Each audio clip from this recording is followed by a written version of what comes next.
I'm sorry, हम उन्हें नहीं बचा पाए।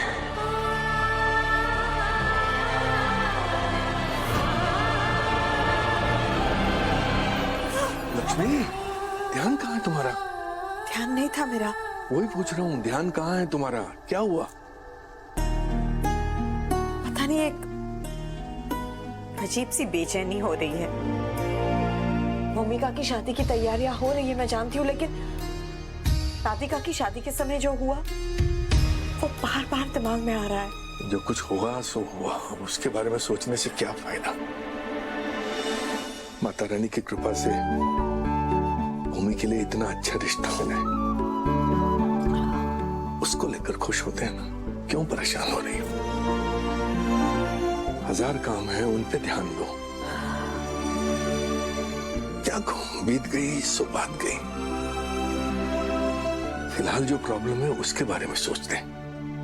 अब क्या प्रॉब्लम है? ताज की तरफ से शादी कौन कराएगा सोचा है? क्योंकि उस बेचारे का अपना तो कोई है नहीं। हाँ, उसके बारे में तो नहीं सोचा मैंने, लेकिन मैंने सोचा, इसका हल भी निकाल लिया मैंने। तुम आओ, आओ मेरे साथ। आओ, बताता हूँ।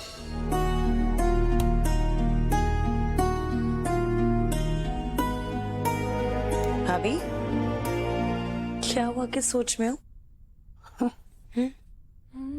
यही कि एक लड़की को मायके से अच्छा सपोर्ट होना कितना जरूरी है।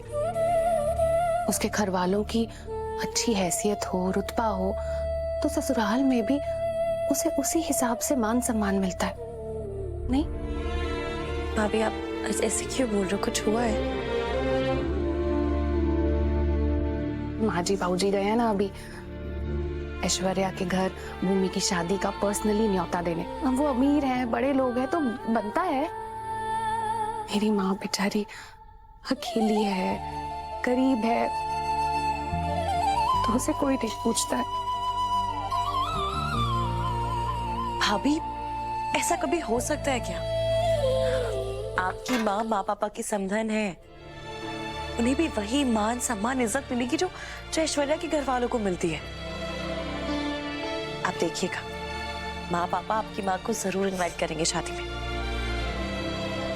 नहीं राधिका, बहुत फर्क है, और लाजमी है फर्क। वो ऐश्वर्या है, अमीर घर से आई है और कमाती भी तो है। मैं तो यहाँ पूरे दिन बस घर में रहती हूँ और बड़बड़ करती रहती हूँ। मेरी किसे कदर है? बाहर जाकर करो और कमाओ तो काम। मैं यहाँ 18 घंटे लगातार कुछ ना कुछ करती रहती हूँ, तो वो किसी को नजर नहीं आता है। बिन पगार की नौकरानी तो हूँ मैं। बेबी और भाभी में यही फर्क है राधिका।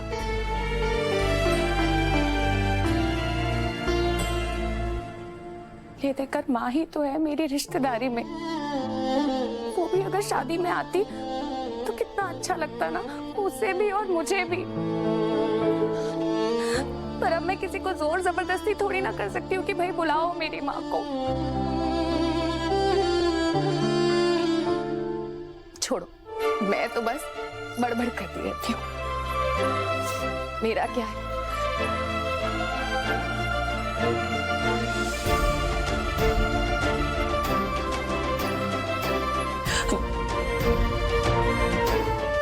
थक गई होगी ना माँ?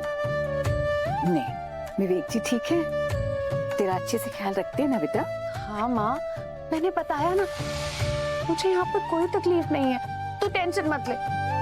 मुझे तो बस इस बात का दुख है कि मैं कितनी बिजी रहती हूँ ना,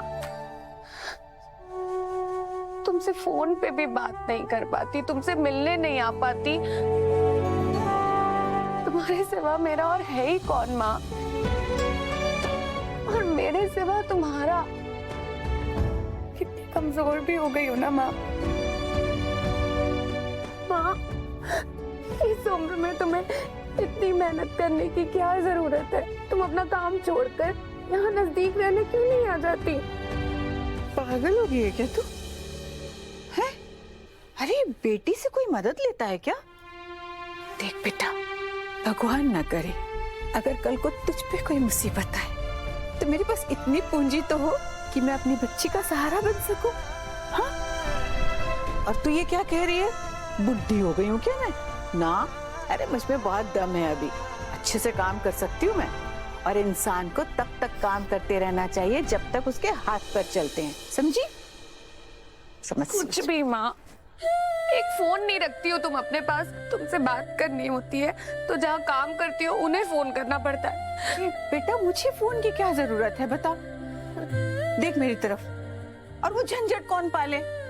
मैं तो जैसी हूँ वैसी ठीक हूँ बच्चे।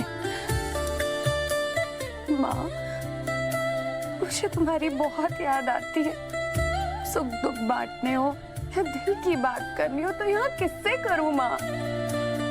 फोन होगा तो आसानी होगी ना, बात कर सकते हैं साथ में। और नहीं तो महीने में 1-2 बार मुझसे मिलने ही आ जाओ, मेरी शक्ल ही देख लो, मुझे अपनी शक्ल दिखा दो माँ। हाँ, तेरी माँ सरकारी दफ्तर में काम करती है ना, जो जब चाहे छुट्टी लेके आ जाए।